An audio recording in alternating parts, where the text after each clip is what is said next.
1517년 10월의 어느 새벽에 독일의 비텐베르크 교회 성곽 어귀에 어떤 젊은 수도사가 서성이고 있습니다. 새벽에 한 손에는 뭔가 종이로 된 두루마리를 들고 한 손은 망치를 들고, 그는 두렵기도 했습니다.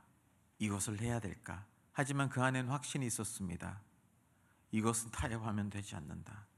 그는 교회 문에 그 종이를 대고 쾅쾅쾅 못을 박습니다. 그 소리는 잠잠하고 고요하던 온 새벽을 크게 쾅쾅쾅 울립니다. 그 소리가 잠들어 있던 그 세상의 성경의 진리로 깨우는 이 95개조의 이 반박문을 쓴 루터의 이야기인데요. 사실 루터는 독일의 비텐베르크 신학부 교수여서 그는 당시에 로만 가톨릭 교회에 소속되어 있습니다. 근데 로마 가톨릭 교회에 소속되어 있지만 그가 이 1517년 전에 1515년에 로마서 강의를 학부에서 강의하기 위해서 공부하다가 무언가 자신 안에 메마른 갈증들이 느껴지는 겁니다. 이것이 무엇으로 채워야 되나? 왜냐하면 당시에 로마 가톨릭에서 얘기하는 구원은 기도를 해야 되고 고행적인 기도를 얘기하는 거죠. 그리고 뭔가 사람이 공로를 이야기해야 되고, 어느 계단에 가면 돌계단이 있는데 거기에 뾰족뾰족한 거 돌도 있을 수 있고 깨어진 유리도 있는데 무릎으로 기어 올라가서 피를 많이 흘리느냐 마냐에 따라서 많이 흘리면 더 그 구원에 오래 가고, 자기도 그 앞에 서서 올라가려다가 고민했다고 얘기도 나옵니다. 그러다가 돌아가서 집으로 공부하다가 로마서를 가기 위해서 공부하는데 로마서 1장 17절 그 말씀이 자신의 심령 안에 빛으로 쫙 들어옵니다. 그동안 채우지 못했던 이 공허함과 답답함이 무언가 가슴 뜨거운 감격으로 채워집니다. 오직 의인은 믿음으로 말미암아 살리라. 아, 그렇구나. 구원은 인간의 공로, 또 신적인 공로 50대 50, 이게 가톨릭의 교리거든요. 이게 아니구나. 우리가 얼마나 피를 흘려야, 우리가 얼마나 고행해야 구원받느냐가 아니라 천국 문에 가는 것은 100% 하나님의 은혜구나. 그 하나님의 아들 독생자 예수 그리스도의 십자가 지심을 믿음으로 말미암아 우리에게 하나님의 의를 선물로 주시는 거구나. 우리에겐 공로가 하나도 없구나. 이것을 깨닫고 그가 기록한 책에 보면 그 순간 나는 거듭나서 천국의 열린 문을 통과했음을 느낄 수 있었다. 성경 전체가 새로운 의미로 다가왔다. 이 본문이, 이 말씀이 내게는 천국으로 인도하는 문이었다. 고행이 아니라 고생이 아니라 인간의 공로가 아니라 말씀을 통한 믿음이 하나님께로 나가게 하는 유일한 길이었다는 거죠. 그 핵심이 바로 예수 그리스도의 복음이 아닙니까? 루터는 이 마음이 있었기 때문에 당시에 교황청이나 로만 가톨릭에서 했던 것, 교황이 죄를 사하는 권세가 있었다고 합니다. 사람이 신처럼 죄를 사하는 권세가 있었대요. 사람한테 잘 보여야 되는 거죠. 그리고 교황청에서 발행한 면죄부나 면별부를 돈 주고 사면 이미 죽어서 지옥 앞에 있는 연옥에 가 있는 너희 조상들이 연옥에 있는 시간이 짧아질 것이다. 돈으로 구원을 사는 겁니다. 돈으로 구원을 사는 거. 이거는 아니다. 말씀을 통해서 진리를 깨닫고 마음속에 무언가 활활 타오르는 그 꺼트리지 못하는 말씀의 등불로 95개의 반박문을 씁니다. 그 95개의 반박문을 다 보면 로마의 교황청이 만약에 죄를 사하는 권세가 있다라면 정신을 차려야 된다. 굉장히 공격적인 어조로 써놨습니다. 요즘에 인터넷에 보면 다 번역돼서 나오거든요. 마지막 92, 93, 94, 95는 오직 우리를 구원할 분은 예수님밖에 없다. 십자가를 외쳐야 된다. 이렇게 나와 있습니다. 그것을 그 문 앞에 대고 실제로 못 박았다라는 얘기도 있고, 아니면 그때 당시에 대자보를 붙이는 것은 공개 토론하자라는 그런 의미여서 그렇게 표현했다라는 얘기도 있는데, 못을 박았든 안 박았든 그것은 당시에 말씀에서 벗어난 로마 가톨릭 교회를 깨트리는 십자가의 망치였습니다. 그리고 헛된 교리를 따라 우둔하게 빠져가는 성도들을 깨우는 말씀의 소리였습니다. 사랑하는 여러분, 오늘은 종교개혁 기념주일, 기념만 하지 마시고 오늘 이때 우리가 무엇을 해야 되는가? 종교개혁의 출발은 말씀의 권위를 회복하는 데 있습니다. 교회는 말씀 위에 세워진 공동체여야 합니다. 종교개혁의 취지가 아드 폰테스, 제가 오늘 라틴어 방언, 영어 방언이 많이 터질 예정이니 양해해 주시길 바랍니다. 아드 폰테스, 물 근원으로 돌아가자. 물 근원, 저 우이동 계곡 끝자락에서 누가 혹시나 빨래하면 저 밑에 있는 사람들은 빨랫물을 마셔야 되잖아요. 물 근원부터 깨끗해져야 그 물 근원의 여러 가지 것들이 종교개혁의 가치와 종교개혁의 본질이 있는데, 그 종교개혁 개혁주의의 본질 시리즈 한 7주 8주 할 수도 있을 것 같은데, 첫 번째는 뭐냐? 솔라 스크립투라, 오직 성경으로 다시 활활 불타오르는 교회 되기를 축복합니다. 여러분, 우리의 신앙의 근본은 무엇입니까? 말씀이어야 됩니다. 제가 말씀 제목을 준비하면서 활활 불타오르자 하니까 괜히 또 혹시나 겨울철이 다가오는데 불 나면 안 되는데, 꺼진 불은 다시 보고 꺼진 말씀의 불은 다시 활활 타오르는 여러분 되시길 주님의 이름으로 축복합니다. 옆에 분에게 이야기할까요? 말씀이 꺼지지 않게 말씀 잘 들으십시다. 어떻게 우리 교회가 말씀으로 다시 활활 타올라야 할까요? 그 이유가 무엇이냐? 첫 번째는 말씀이 교회의 근본이기 때문입니다. 말씀이 교회의 본질이기 때문이에요. 내가 이렇게 반복하는 이유는 자막이 나와야 돼서 그럽니다. 말씀이 교회의 근본이기 때문이에요. 네, 나왔네요. 여러분, 말씀이 교회의 근본, 근본의 뜻이 뭡니까? 베이시스, 파운데이션, 이게 어떤 것을 형성하는 본바탕이라는 뜻이에요. 영향을 미치는 환경, 토양, 뿌리라는 겁니다. 오늘 읽은 말씀 보면 14절에 어떻게 시작합니까? 그러나 너는 배우고 확신한 일에 거하라. 바울은 디모데에게 너는 배웠잖아, 너는 확신했잖아, 거기 안에 거해 있어라, 흔들리지 말고 붙들고 있어라고 이야기합니다. 왜 그렇습니까? 당시에 에베소에서 목회하던 디모데, 바울이 개척했고 또 에베소 교회를 디모데에게 또 남겨두고 자기는 전도여행 가다가 지금 로마의 감옥에 갇혀 있어서 쓰는 서신이 디모데 서신 아니겠습니까? 디모데의, 에베소의 디모데가 나이가 바울보다 어리고 연소하다 보니, 바울 때는 안 그랬는데 디모데가 목회하다 보니까 사람들이 계속 와서 논쟁합니다. 이건 왜 그래요? 이 말은 왜 그럽니까?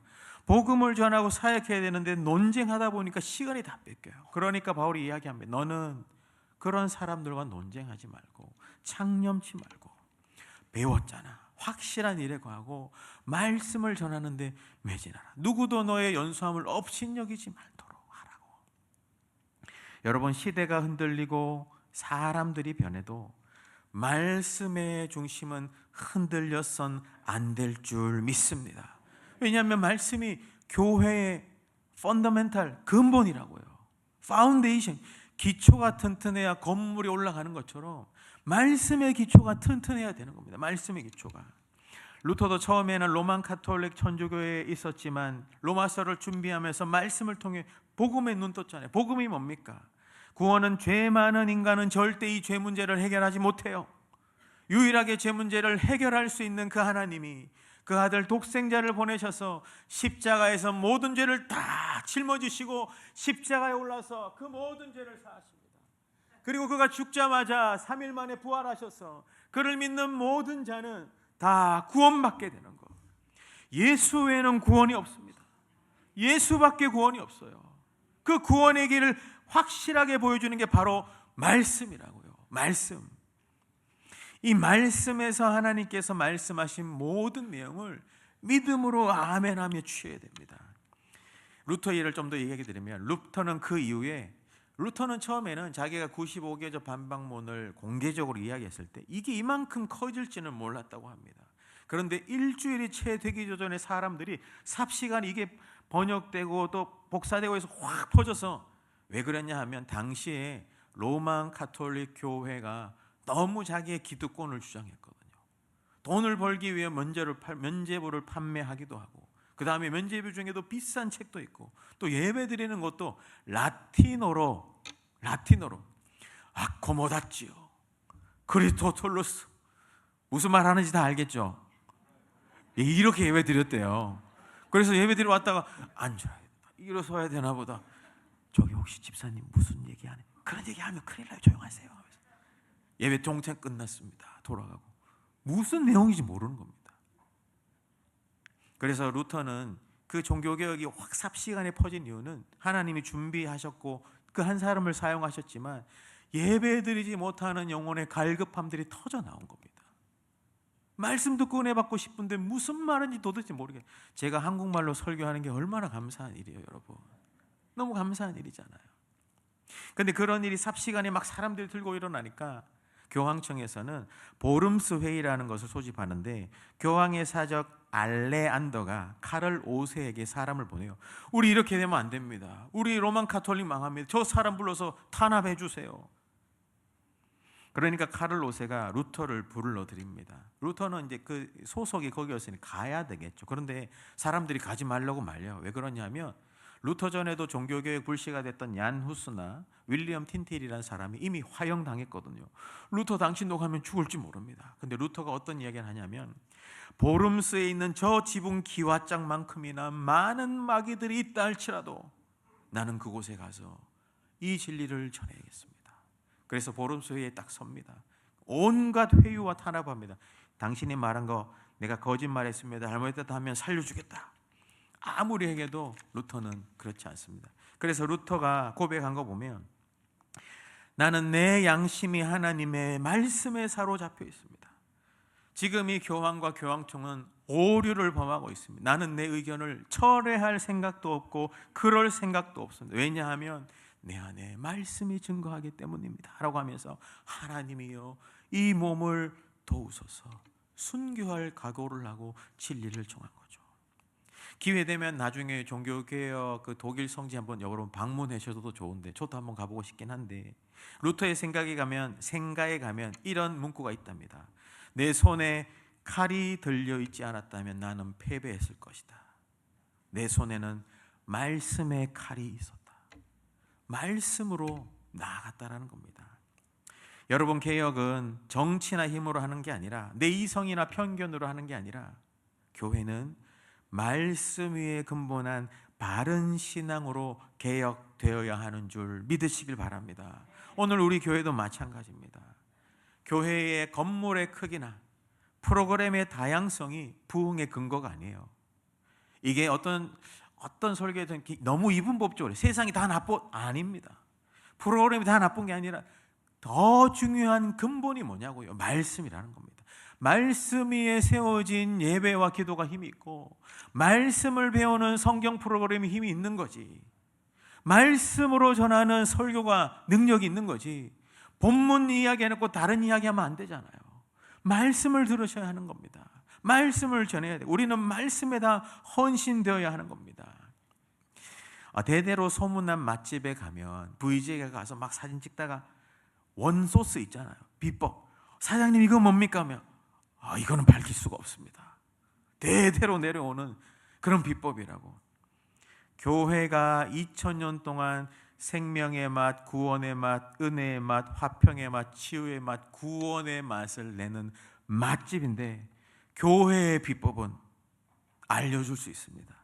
그게 뭡니까? 말씀밖에 없습니다. 말씀을 읽으면 위로받고 회복되고 자라나게 되는 겁니다.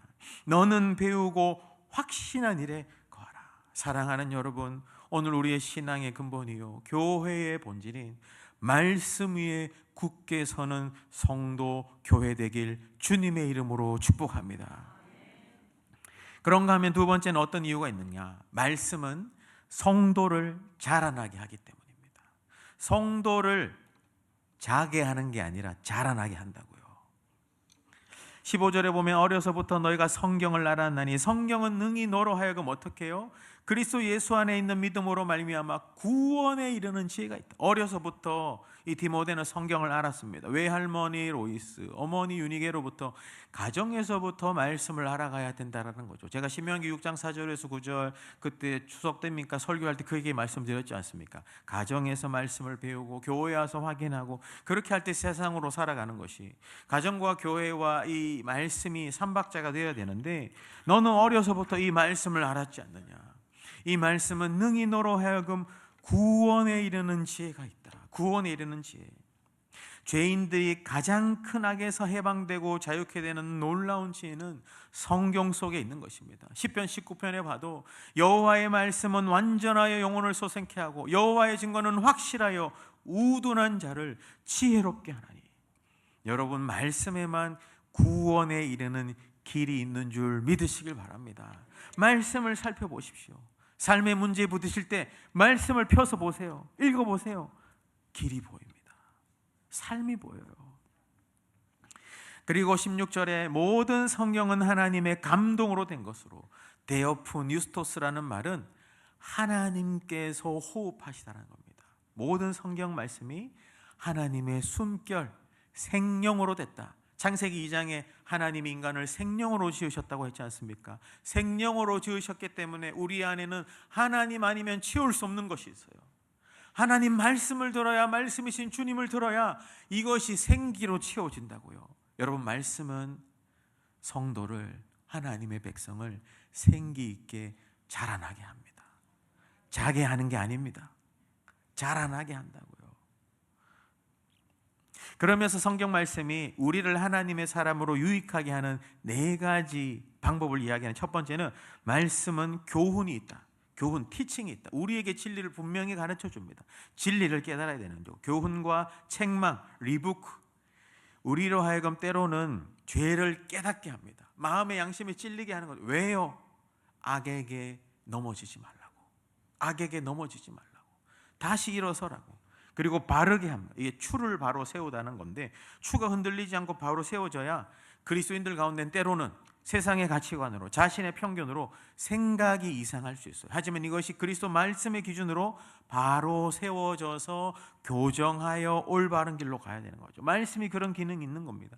그리고 4번째는 의로 교육하게 유익하다, 훈련하다라는 뜻입니다. 그리스도의 제자된 교회는 말씀으로 훈련받는 것입니다. 이렇게 말씀으로 우리 4가지 유익을 채워야 되는데, 그래야 말씀에 생기가 있어야 되는데, 여러분, 이 말씀이 우리를 진짜 살아나게 합니다. 자라나게 합니다. 오늘 종교개혁 주일이니 이 말씀에 대한 정경사도 좀 여러분 알 필요가 있어서 제가 짧게 말씀드리면, 여러분이 보시는 이 66권, 성경이 구약이 몇 권입니까? 74권이요? 신약은 몇 권입니까? 37권이요? 헷갈리기 시작하죠. 39, 27은 66권인데 이 말씀이 40명의 약 40명의 저자가 썼고 1500년 동안 쓰여져 있어요. 서로 일면식도 없는 저자들이 썼는데 주제가 다 같은 겁니다. 구약이 뭡니까? 예수님께서 다시 오실 것이다. 신약은 예수님께서 오셨고 구원하셨고 또 오실 것이다. 그 모든 일련의 하나님의 복음에 대해서 쓰여져 있잖아요. 이 말씀이 우리에게 있는데, 이 말씀이 66권이 정경, 캐논이라고 하거든요. 확정된 성경으로 되기까지 수많은 순교의 피가 있었어요. 수많은 순교의 피가. 이 말씀이 정경되기 전에는 외경이라는 것도 있었습니다. 이게 뭔가 은혜는 되는 것 같지만 성령의 영감이 부족한, 예를 들어 에스드라서, 바룩서 이런 것이 있습니다. 제가 THM 논문 쓸 때 로마서를 전공하면서 외경 같이 연구했었거든요. 굉장히 신앙이 재미있고 좋은 게 있는데 이게 하나님의 감동으로 쓰여진 확인할 수. 하지만 당대의 유대 문화나 기독교, 초기 기독교의 문화는 알 수 있는 가치가 있어서 그것을 통해서 성경을 조명할 수 있어요. 또 위경이라는 게 있었어요. 거짓된 성경인 거죠. 예를 들면 에녹서나 12족장 유언서는 뭔가 의도는 사람들에게 믿음을 주려고 하는데 작품을 쓴 거죠. 하지만 그런 것들을 다 구분해서 진짜 이것이 하나님의 말씀이고 기록되고 구전되고 두루마리도 발견되어 있고 사해 사본도 이런 것을 66권을 딱 확정한 거. AD 90년에 얌리아회에서 구약의 이것을 확인했고 397년에 카르타고에서 신약을 딱 확증해서 수많은 순교의 피를 지나고 66권이 확정되고 이것이 여러 대륙을 지나서 순교의 피를 거쳐 이 조선 땅에 떨어지고 오늘 우리가 읽고 있는 거 아닙니까? 여러분 1.1핵도 거짓말이 없습니다. 우리가 믿는 대한예수교 합동 측은 성경을 확실하게 하나님의 말씀으로 믿는 좋은 교단입니다. 교단 중에는 어떤 거는 하나님이 썼고 어떤 거는 사람이 다 썼다라고 말하는 교단도 있습니다. 여러분 좋은 교단, 좋은 교회 잘 오신 겁니다. 옆에 분에 한번 이야기할까요? 좋은 교회 다니시네요. 성경이 말하는 거 축자영감설 1.1핵도 하나님이 쓰셨고 감동으로 쓰셨고 성경 무엇을 하나도 오류가 없다. 원저자이신 하나님이 인간의 문체, 경험 이런 것들을 사용하셔서 성경을 유기적 영감설. 제가 오늘 어려운 이야기를 많이 하는 것 같은데 성경이 진리라는 겁니다. 여러분 1.1핵도 하나님이 쓰시지 않은 게 없다라는 겁니다. 성경책 그냥 먼지 쌓아두면 안 되고 라면 먹을 때 라면 받침대로 쓰지 말고 옆에만 끼고 다니지 말고 여기에 좀 끼고 다니세요. 이렇게 왔다가 이렇게 가면 안 되고 이렇게 왔다가 이렇게 돼서 변화돼서 살면서 그렇게 생명과 삶을 그렇게 생명을 살리는 말씀이라는 거죠. 제가 또 너무 흥분하는 것 같아가지고 여러분 진짜 값어치가 있는 것일수록 짝퉁이 많습니다.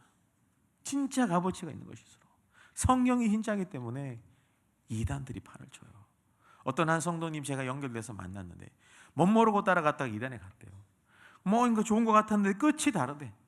끝이 구원자가 어떤 아저씨래. 아 이건 아닌 것 같아서 하나님이 그 분별하는 마음을 주셔서 그래서 연결돼서 저기 왔는데 근데 그게 너무 복잡하고 헷갈리더래. 정상적인 교회 다녀도 여전히 처음에 교회 다니는 게 너무 헷갈려. 그래서 저랑 같이 성경 공부하면서 기초적이 해서 중직자가 돼서 교회를 잘 섬기고 있습니다. 여러분 처음에는 비슷한 것 같지만 끝이 달라요. 그래서 다를리 끝단 이단이잖아요. 끝이 다른 겁니다. 그런데 성경은 바른 길입니다. 성경은 성도를 자라나게 합니다. 잘 배워야 해야 돼요. 왜냐하면 성경 안에 하나님의 생령, 생기가 있기 때문입니다. 내년 목양 계획 중에 어떻게 성도들을 더 말씀에 가까이 하게 할까 계속 밤새듯이 고민하면서 기도하고 준비하고 있는데 어렵지 않게 말씀을 가까이 하게끔 준비하고 있는 게 있습니다. 1217이 뭡니까?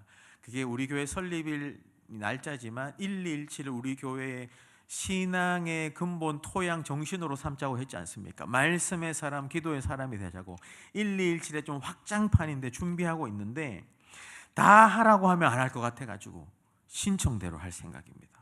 말씀을 가까이 하고 신청하는 사람 이걸 따라하면은 1년에 무조건 일독할 수밖에 없어요. 한 명 같이 해도 되고 가족끼리 뭐 3대가 함께 신청해도 되고 그래도 됩니다. 목장별로 신청해도 되고 청년도 신청해도 되는데 근데 신청 뒤로 하려고 하는 사람들만 하려고 그렇게 해서 이게 들불처럼 퍼져나가도록 해야지라고 마음 결단하신 분들은 주님의 이름으로 축복합니다. 여러분 그래서 내년부터 해서 성실교회 다니면 만약에 2030년쯤 되면 내년부터 읽다 해도 저는 성경 오독한 사람이에요. 될 수밖에 없도록 말씀을 가까이 할 수밖에 없도록 내년부터는 제가 생각한 것들을 좀 본격적으로 한번 시행해 보려고 하는데 큰 거 아니고 어려운 거 아닙니다. 쉽게 가려고. 또 멈추었던 양육도 하나씩 다시 시작해 보려고 합니다. 저희 교회에서 양육이 멈춰져 있던 기간이 좀 길었다고 얘기 들어서 하지만 다시 시작해 보려고 합니다. 그때까지는 계속 몸을 만들고 교회를 이해하고 하고 싶은 건 있지만 그래도 최대한 하나씩 해보려고 해요. 그리고 교회의 비전 슬로건도 기도하고 있는데 4가지가 딱 드는데 이 중에서 어떤 하나는 못 정하겠어요. 그런데 어떤 하나만 정해도 듣기만 해도 성도님의 마음이 끄고 감격하고 주님께 딱 나올 수 있는 게 뭡니까? 주님 알려주십시오. 계속 기도하고 있는데 언젠간 하나가 되겠죠. 달력에 넣어야 되니까. 내년 달력도 우리 교회의 사진들을 좀 같이 넣으려고 해요. 교육부 애들 넣고 교구 사진 넣어서 그날에 그 사진 보면서 기도할 수 있도록 또 그렇게 하자고 하니까 요즘 아이들이 초상권이 있어서 자기 사진 안 내려고 하니까 그건 교육부에서 좀 정리해 달라고 했어요. 그래서 어떤 부서는 뒷모습만 있을 수도 있어요. 그래도 여러분 보시고 기도하자고요. 달력을 보면서. 왜 이렇게 합니까? 우리 교회가 예배와 말씀과 기도, 교회의 본질에 더 집중하기 위함입니다. 더 집중. 그게 사는 거죠. 영국의 설교자 찰스 스펄전이 어느 날 제자에게 물었습니다. 너는 말씀을 얼마나 읽느냐? 제자가 대답했습니다. 하루에 한 장 정도 읽습니다. 스펄전이 웃으면서 말하죠. 그거는 말씀을 읽는 게 아니라 향만 맡는 것이다. 말씀을 먹어야 한다. 사랑하는 여러분, 말씀을 먹으시길 축복합니다. 그래야 자라납니다. 그래야 생각이 바뀌고 교정되고 왜곡된 눈이 바로 서서 진리로 살아갈 수 있다고요. 어려움과 고난도 진리로 해석해서 분별해서 믿음으로 나아갈 수 있다고요. 말씀이 있어야 되는 겁니다. 세 번째는, 이제 말씀을 마쳐야 되니까 세 번째 빨리 해보겠습니다. 말씀은 세상을 변화시키기 때문입니다. 왜 우리가 말씀 중심으로 돌아가야 되느냐? 말씀이 세상을 변화시키기 때문입니다. 17절에 보면 하나님의 사람으로 온전하게 하며 모든 선한 일을 행할 능력을 갖추게 함이라. 하나님께 속한 사람으로서 온전하게 하다, 적합하다, 바르게 세우다라는 겁니다. 부르신 하나님이 그냥 부르는 게 아니라 쓰기 위해서 바르게 온전하게 세우는 거예요. 무엇을 통해? 말씀을 읽고 듣고 묵상하고 가까이 하는 중에 모든 선한 일을 행하는 능력. 여기서 말한 선한 일은 두 가지입니다. 예수 믿는 것, 그리고 예수 믿게 섬기는 겁니다. 내비게이터 창시자인 도르트만이 이런 이야기를 했습니다. 우리 인생에 두 가지 목표가 있는데, 하나는 그리스도를 아는 것이다. 두 번째는 그리스도를 알리는 것이다. 유스 위디어 미션 창시자인 로렌 커닝님이 이런 얘기를 했습니다. 우리 인생의 신앙의 목표는 두 가지인데, 첫 번째는 하나님을 아는 것이고, 두 번째는 하나님을 알도록 섬기는 겁니다. 사도 바울이 이야기합니다. 내 몸에 그리스도를 아는 지식이 가장 고상하며 나머지는 다 배설물로 여깁니다. 여러분, 우리 인생의 가장 선한 일 두 가지는 뭔 줄 압니까? 하나님을 아는 겁니다. 예수님을 아는 겁니다. 무엇으로 알까요? 말씀으로 알 수 있는 겁니다. 또 하나는 그 하나님을 알도록 섬기는 겁니다. 선교하는 겁니다. 구제하는 겁니다. 예수님을 알도록 섬기는 거예요. 무엇으로? 말씀의 사람으로 온전하게 정리되어져서 말씀이 우리를 그렇게 자라나게 하고, 그렇게 변화된 한 사람이 세상으로 나아갈 때 그 직장이, 그 가정이, 그 현장이, 그 일터가 변화되는 겁니다. 이 얘기는 해야 되겠습니다. 지난 수요일 날 우리 수요 예배에 귀한 손님이 오셨습니다. 부목사님이 말씀 전하고 있는데 들어와서, 그래서 부목사님 좀 조용하시라고 얘기하시고, 또 발빠른 부목사님이 경찰도 불렀어요. 그래서 저에게 와서, 목사님 어떻게 할까요? 말씀 다 듣게 일단 놔두십시다. 말씀을 그래 계속 전하라는 신호를 주고 말씀을 계속 전했어요. 계속 중간에 막 소리치고 욕도 하기도 하고, 부목사님이 놀랬을 수도 있습니다. 하지만 또 담대하게 잘 전해주셨어요. 다 듣고 이제 기도할 때 부목사님이 기도 제목 하나 전하고 제가 잠깐 나가서, 목사님 저도 기도 제목 하나만 전합시다. 제가 어떻게 기도했냐면, 근데 그때에 그 손님이 오신 다음부터 수요예배 분들은 원래 헌신된 분들인데, 직장 다니신 분은 못 나오겠지만 그분들이 저 개인적으로는 그랬습니다. 이제 아멘 아멘 하다 그분이 오시고 막 말씀 못 듣게 방해한 그 순간부터 아멘 아멘, 몸도 이렇게 있다가 다 강단으로 돌려가지고, 제가 나와서 또 기도 제목, 오늘 우리의 예배를 깨워주셔서 감사합니다. 그런데도 아멘이 이 정도밖에 안 나오네요.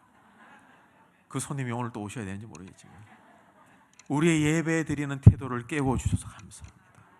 그리고 또 그분이 비록 그렇게 소리치고 했지만 말씀을 들었잖아요. 하나님이 말씀이 그분의 삶에 역사하셔서 그분이 가서 깨는 중에 말씀이 역사되어서 이제는 손님이 아니라 새 가족으로 등록하게 도와달라고, 내가 옛날에 그 술 취해서 왔던 사람이라고 그렇게 되게 해달라고 우리 같이 기도합시다 하니까 불같이 기도가 타올랐어요.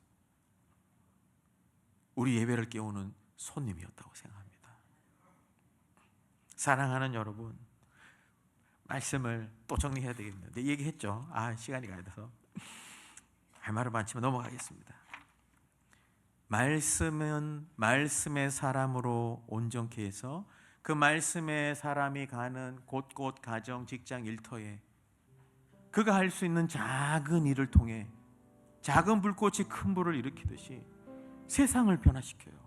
말씀의 사람이 오늘 식당에서 안녕하세요, 그 미소 한마디가 사람을 변화시키는 거예요. 직장 가서 제가 해드리겠습니다, 그 섬김 하나가 사람을 변화시키는 겁니다. 오늘 광고대전 마마클럽 이거 같은 경우도 말씀 중심에 우리 사람들이 가서 기도할 때 강북 지역이 변화되게 해달라고. 그 단체나 지역을 따르는 게 아니라 기도의 자리, 말씀의 사람이, 우리 성실의 사람들이 가는 거, 시간 내서 다 같이 가십시다. 이 세대를 위해서 기도하고 한국 땅을 위해서 기도하고 대단한 거 하라는 게 아닙니다. 말씀이 나를 변화시켜서 말씀의 사람으로 이 세상을 살아가면 되는 거예요. 말씀의 사람으로 여러분 가정이나 직장이나 교회를 섬기면 되는 거라고요. 주님은 우리를 어려운 거 하라는 거 하는 거 아니에요. 여러분에게 설교하라고 하는 거 아니잖아요. 말씀으로 한 말씀이라도 순종하려고 몸부림치면 돼요. 그럼 주님이 도와주시는 겁니다. 이 말씀 붙들고 주여 기도하면 주님이 길을 열어주세요. 풀리지 않았던 가정의 그 문제가 피할 길을 주신다고. 여러분, 말씀의 사람이 되어야 됩니다. 말씀의 교회가 되어야 됩니다. 말씀의 불을 다시 밝히길 원합니다. 활활 타오르길 원합니다. 교회여 말씀 위로 굳게 서라. 성도여 말씀 위에 굳게 서라. 그렇게 말씀 위에 오직 말씀으로, 솔라 스크립토라. 다음 주에는 어떤 솔라가 나올지 기도해 보십시오.